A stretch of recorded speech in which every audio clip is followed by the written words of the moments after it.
इस समय मैं जहाँ मौजूद हूँ ये दरअसल वो एम्बेसी थी जो कभी अमेरिका की हुआ करती थी, यानी यूएस की एम्बेसी ईरान में। उसके बाद से यूएस के और ईरान के कभी डिप्लोमेटिक रिलेशन सीधे नहीं हुए, हमेशा से एक वाया रिलेशन रहे हैं, यानी किसी दूसरी कंट्री के साथ मध्यस्थता कर कर यूएस बातचीत करता है ईरान से, या फिर ईरान को भी अगर शुरुआत करनी होती हो तो वो भी ईरान भी बातचीत करता है यूएस से। अभी हाल ही में हमने देखा था कि जब बातचीत हो रही थी नेगोशिएशन को लेकर तो ओमान वो मध्यस्थता कर रहा था, लेकिन आज मैं आपको उस जगह लेकर आया हूं जिसको ईरान के अंदर जो जासूसी का अड्डा कहा जाता है। बेसिकली जासूसी का वो अड्डा जो वहाँ पर एक समय पर यूएस की एम्बेसी हुआ करती थी, यूएस के डिप्लोमेट्स रहा करते थे, और वहाँ पर आज तक की टीम मौजूद है। मैं आपको कुछ दिखाना चाहता हूँ। मेरे पीछे अगर आप देखें, ये दरअसल वो वेपन्स या हेलीकॉप्टर्स के पार्ट्स हैं जो ईरान ने कैप्चर किए हुए हैं। दरअसल 1979 के दौरान जब रेवोल्यूशन स्टार्ट हुआ था तब इस पूरी एम्बेसी को खाली करा दिया गया था, या यहाँ पर जो मॉब था वो इकट्ठा हो गया था, और इन्होंने कई डिप्लोमेट्स को, यूएस डिप्लोमेट्स को अपने बंदी बना लिया। अब इसको लेकर नेगोशिएशन चलते रहे अमेरिका के बीच में और ईरान के बीच में, ईरान ने नहीं छोड़ा। अब उसी समय अगर मैं आपको बताऊं कि उस समय क्या हुआ था कि 1980 के दौरान, 1980 के दौरान यूएस ने अपने कई अपाचे हेलीकॉप्टर्स भेजे। अगर मैं गलत नहीं हूँ तो RS-53 हेलीकॉप्टर्स ईरान के एयर स्पेस में भेजे, और ये कोशिश की गई और ये किया गया था 24 अप्रैल को 1980 के अंदर, और ये ताबास डेजर्ट के अंदर लोकेट था और वहाँ पर ऑपरेशन करने की कोशिश की गई थी दरअसल अपने डिप्लोमेट्स को छुड़ाने के लिए, लेकिन वो असफल रहा। ईरान के एयर स्पेस में घुसने के बाद उनको मार गिराया गया, और उस समय अयतुल्ला खमेनी ने वो विजिट किया था तबास के अंदर, और फील्ड मिलिट्री ऑपरेशन की तस्वीरें दिखा रहा हूँ मैं आपको। ये देखिए, ये वो तस्वीरें हैं जो आपको मैं दिखाने की कोशिश कर रहा हूँ।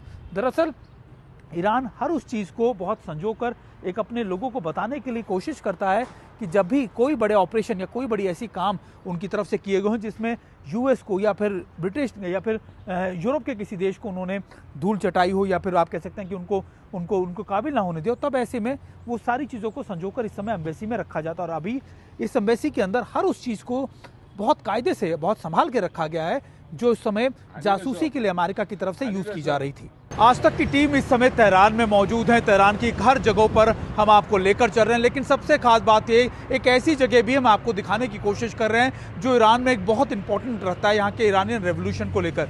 1979 में हमने तमाम जगह आज़ादी स्क्वायर पर हमने देखा था कि किस तरीके से जो आज़ादी स्क्वायर पर बड़े विरोध हुए थे, चीज़ें हुई थी, लेकिन उसकी सबसे बड़ी तस्वीर थी इस स्ट्रीट पर भी, यानी इस जगह जो मेरे ठीक पीछे अगर आप देखें तो यहाँ पर इस समय ईरान के झंडे लगाए गए हैं। अगर आप मेरे पीछे देख रहे हो, ये ईरान के झंडे इस समय इस बिल्डिंग पे लगे हैं। दरअसल ये बिल्डिंग जो थी वो एक समय पर अमेरिका की एम्बेसी थी। अमेरिका को लेकर क्या नाराज़गी है ईरान की सोसाइटी में, ईरान के आप कह सकते हैं कि राजधानी को लेकर, राजधानी में, वो मैं आपको दिखाने की कोशिश कर रहा हूँ। ये दीवारें जो आप मेरे पीछे देख रहे हैं, ये दरअसल ये एक समय पर अमेरिका की एम्बेसी हुआ करती थी। 1979 के बाद से एम्बेसी बंद है, कोई यहाँ पर चीज़ें नहीं है, लेकिन अगर आप देखें तो यहाँ पर आपको अब पूरी जगह पर यहाँ पर इस तरीके के सिर्फ ईरान के झंडे नज़र आ जाएंगे। दरअसल किसी भी एम्बेसी के अंदर उसका खुद का झंडे लगे होते हैं, लेकिन यहाँ पर ये सारी चीज़ें यहाँ से नदारत है, यहाँ से एम्बेसी हटा दी गई है। और अगर आप देखें एक और इंटरेस्टिंग चीज़, एम्बेसी के ऊपर ये ऐसे आप कह सकते हैं स्कल्प या फिर वो जो चीज़ें हैं वो यहाँ पर लगाई गई हैं, और ये बहुत एक नाराज़गी के तौर पर भी यहाँ पर दर्शाता है कि ईरान के लोग यहाँ पर या फिर सरकार जो है वो किस तरीके से अमेरिका को लेती है, और अमेरिका के साथ इनकी जो ये अदावत या फिर जो ये नाराज़गी है ये काफ़ी लंबे समय की है।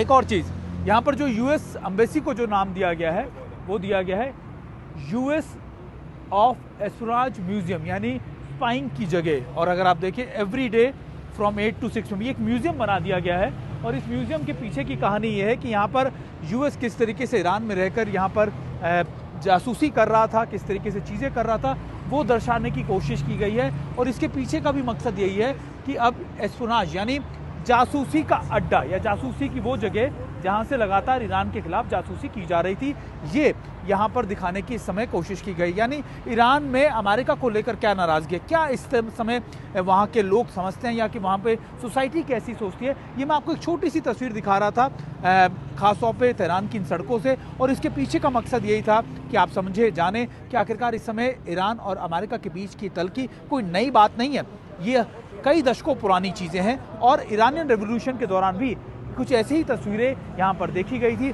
अब मैं आपको थोड़ी देर में अंदर लिए चलूँगा और आपको ये भी दिखाऊंगा कि आखिरकार जो ईरान दावे करता है कि 1979 के बाद से ही लगातार, उससे पहले भी यूएस जो था वो कैसे ईरान के लगातार रिजिम चेंज के लिए या फिर वहाँ की सोसाइटी में दखल करने के लिए काम करता रहता था।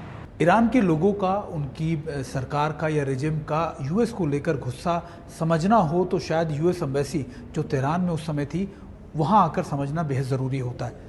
आज तक की टीम आपको वो एक्सक्लूसिव तस्वीरें दिखा रही है जो शायद अब तक आपको किसी ने टेलीविजन पर नहीं दिखाए होंगे। हम आपको वो जगह लेकर आए हैं जहाँ पर 1979-78 के उस रेवोल्यूशन के दौरान जब यूएस एम्बेसी को खाली कराया गया था उस समय क्या मौजूद है। हम उस समय, इस समय जो है वो उसी एम्बेसी में मौजूद हो जो अब एक म्यूजियम के तौर पर कन्वर्ट कर दिया गया है। अगर आप देखें तो यहाँ पर आपको नजर आएगा कि ये वो लोग हैं, ये वो शख्स हैं जो उस समय यहाँ पर काम किया करते थे। थॉमस स्क्रैचर, ये उस समय यहाँ पे एक डिफेंस अटैचे के तौर पर काम किया करते थे। मैं आपको तस्वीरें दिखा रहा हूँ और आपको समझाने की कोशिश कर रहा हूँ। फिर फेडरिक ली थे तेहरान में 1979। कूपे वॉज एम्बेसी कम्युनिकेशन स्पेशलिस्ट, ये कम्युनिकेशन के तौर पर यहाँ पे स्पेशलिस्ट के तौर पर काम करते हैं। ऐसे तमाम लोगों के यहाँ पर चित्र या फिर आप कह सकते हैं कि उनकी जानकारियाँ साझा की गई हैं जो स्टाफ उस समय इस एम्बेसी में काम करता था। और फिर उसके बाद कुछ ये तस्वीरें भी हैं जहाँ पर यूएस एम्बेसी के जो उस समय के स्टाफ को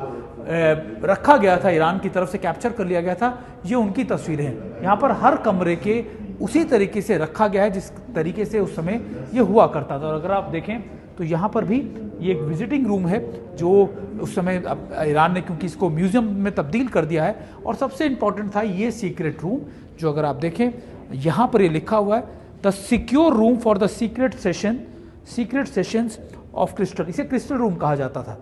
अगर आप देखें ये कैसा था उस समय, ये पूरे ग्लास पार्टीशन से बना हुआ था और इसके पीछे का मकसद ये था कि कोई भी शख्स अंदर मीटिंग हो देख तो सकता है लेकिन ना तो उसके बारे में बाहर सुन सकता है और ना ही बाहर की आवाज़ अंदर जा सकती है। इसको क्रिस्टल रूम कहा जाता था।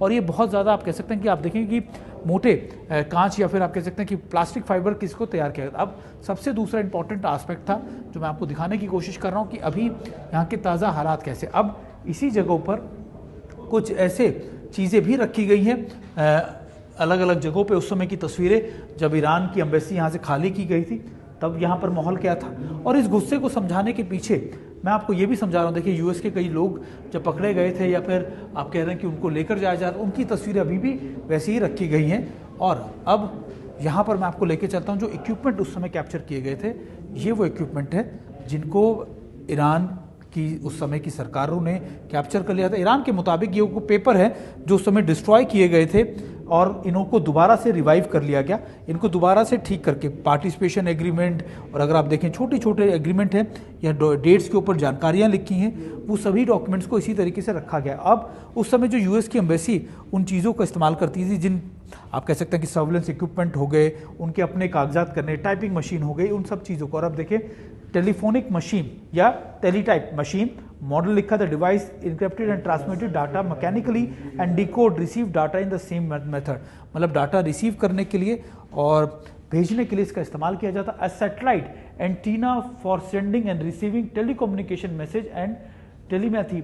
ये military and security intercom network, यानी ये दिखाने की इस समय ईरान की तरफ से कोशिश की जाती है कि उस समय क्यों इसको स्पाइंग नेस्ट कहा जाता था। यानी स्पाइंग नेस्ट ईरान में इसको, इस एम्बेसी को यानी यूएस की एम्बेसी को स्पाइंग नेस्ट के तौर पे जाना जाता है। यानी ये वो अड्डा, ये वो जाल जहां से यूएस जो है वो ईरान की सभी चीज़ों की स्पाइंग किया करता था। और शायद यही वजह गुस्सा, नाराज़गी यहाँ के लोगों में भी बनी हुई है। मैं आपको एक बार फिर आगे लिए चलता हूँ। मैं आपको ये इसलिए दिखा रहा हूँ ताकि आप ये समझ सके कि ईरान के अंदर जब आप बात करते हैं सारी चीज़ों की, ईरान में वो गुस्सा यूएस को लेकर क्यों है, क्यों 1979 के बाद से लगातार हमने देखा कि कोई तरीके की जो आप कह सकते हैं कि जो उनकी जो डिप्लोमेटिक रिलेशन है क्यों वापस नहीं हो पाए, वो इसी वजह से नहीं हो पाए। आप यहाँ पे अगर आप देखें there is no time for Iran any more, ये यहाँ पर लिखा गया था उस समय जब इसकी तरफ से इमाम Khomeini portrait found and leader of the Islamic revolution of Iran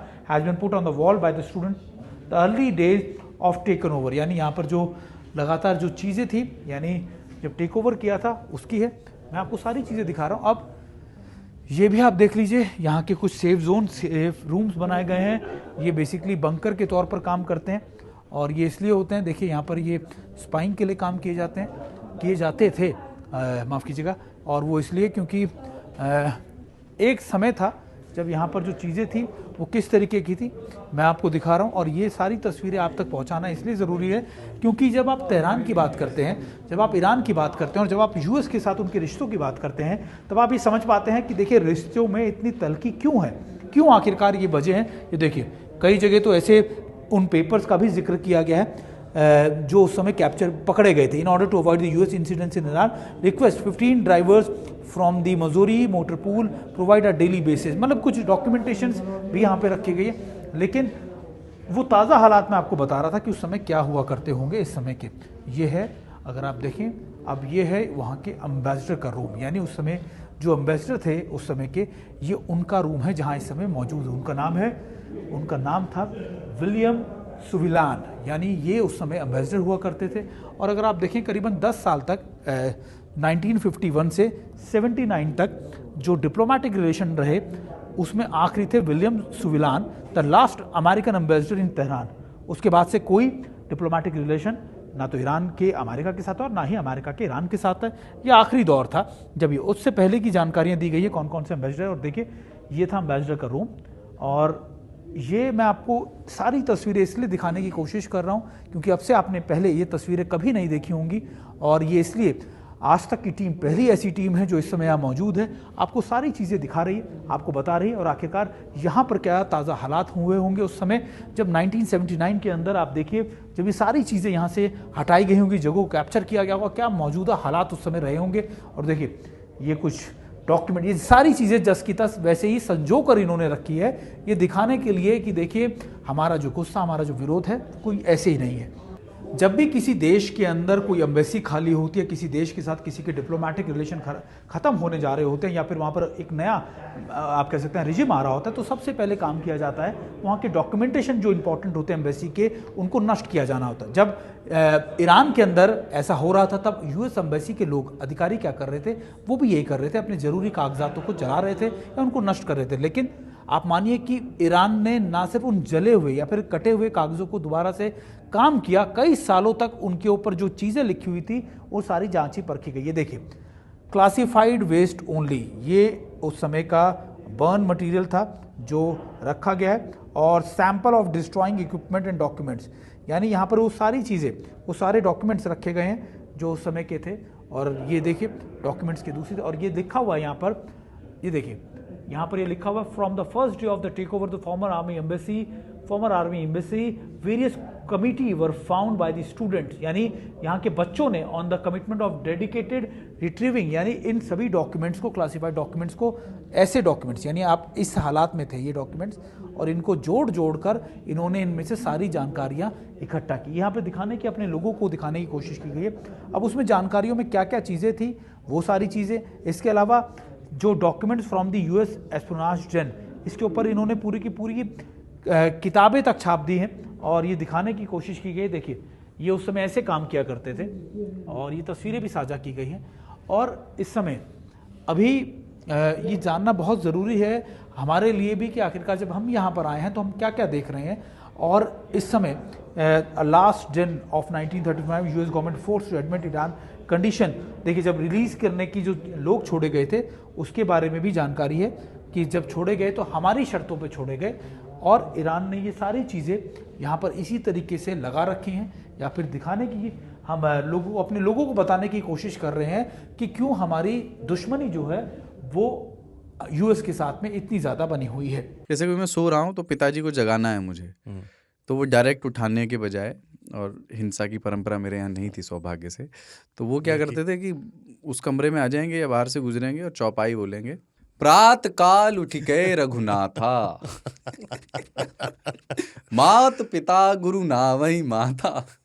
कभी कभी मैं गुस्से में उठ करके अरे पापा चरण स्पर्श किया और सो गया, मैंने कहा अब मत उठाना।